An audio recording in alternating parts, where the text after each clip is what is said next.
সম্মানিত দর্শক আসসালামু আলাইকুম। আশা করি আল্লাহ তাআলার অশেষ রহমতে সকলেই খুব ভালো আছেন। আজকে সকালবেলায় ছাগলগুলোকে কিছুটা নেপিয়ার ঘাস খেতে দিয়েছিলাম। ছাগলগুলো কয়েকটা খাচ্ছে এবং কয়েকটা ঘরের মধ্যে চলে গেছে।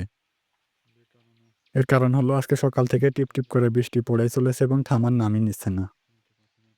তো বেশ কয়েকদিন বৃষ্টি না হওয়ার ফলে ছাগলগুলো বেশ আরামেই ছিল। তো এখন যে পলিথিনটা দেখছেন এই পলিথিনটাকে ছাগলের মাথার উপর দিয়ে আবার টাঙিয়ে দিতে হবে। তো এখন দেখতেই পাচ্ছেন যে আমি পলিথিনটাকে আবার মাথার উপর দিয়ে টাঙিয়ে দিয়েছি এবং ছাগলগুলো নিচে ঘাস খাচ্ছে। আর এই পলিথিনটা টাঙিয়ে দেওয়ার ফলে ছাগলগুলোর গায়ে আর পানি পড়তে পারছে না, যে কারণে তারা আর ঘরের মধ্যেও চলে যাবে না।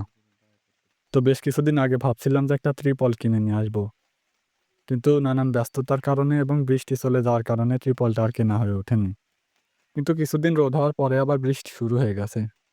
তো যাই হোক, বর্ষা প্রায় চলে গেছে। অল্প কিছুদিনের মধ্যে বর্ষা সম্পূর্ণভাবে চলে যাবে। এই কারণে এবছর আমি আর ত্রিপল কিনবো না। এই পলিথিনটা দিয়েই বর্ষাটাকে এবার পার করে দেব।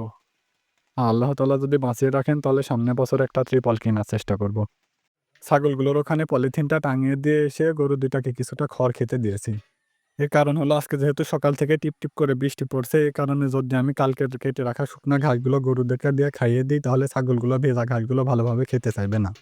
এজন্য আমি কালকে কেটে রাখা শুকনা ঘাসগুলোকে গরুদের না খেতে দিয়ে শুধুমাত্র ছাগলদেরকে খাওয়াবো। আর এখন আমি আবার মাঠে গিয়ে কিছুটা ভেজা ঘাস কেটে নিয়ে আসবো গরু দুটাকে খাওয়ানোর জন্য। এখন দুপুরবেলা আমি আবার মাঠে এসেছি কিছুটা নেপিয়ার ঘাস কাটার জন্য। আর ভালো একটা বিষয় হচ্ছে সকাল থেকে বৃষ্টি হলেও দুপুরবেলা থেকে বৃষ্টিটা বন্ধ হয়ে গেছে এবং বেশ ভালোই বাতাস বইছে, যে কারণে ঘাসগুলো খুব তাড়াতাড়ি শুকিয়ে গেছে। আর দেখতেই পাচ্ছেন যে আমার ২ বোঝা ঘাস কাটা হয়েছে। আজকে ২ বোঝা ঘাস নিয়েই বাড়িতে চলে যাব। এর কারণ হলো সকালবেলাতে আমি ভিজে ঘাস ৩ বোঝা কেটে নিয়ে গেছি। যে ঘাসগুলো সকাল থেকে গরু ২ টা খাচ্ছে। আর এখন ২ বোঝা শুকনা ঘাস কেটেছি, এই ঘাসগুলো ছাগল খাবে। আর দেখতেই পাচ্ছেন যে ঘাসের নিচে যে দেশীয় ঘাস ও আগাছাগুলো রয়েছে, এখন এই নেপিয়ার ঘাসগুলো বাড়িতে রেখে এসে এগুলোকে পরিষ্কার করে নিয়ে যাব। আর যদি বৃষ্টি না আসে আর এগুলোকে পরিষ্কার করতে পারি তাহলে এগুলো অনেকক্ষণ যাবত ছাগল খেতে পারবে।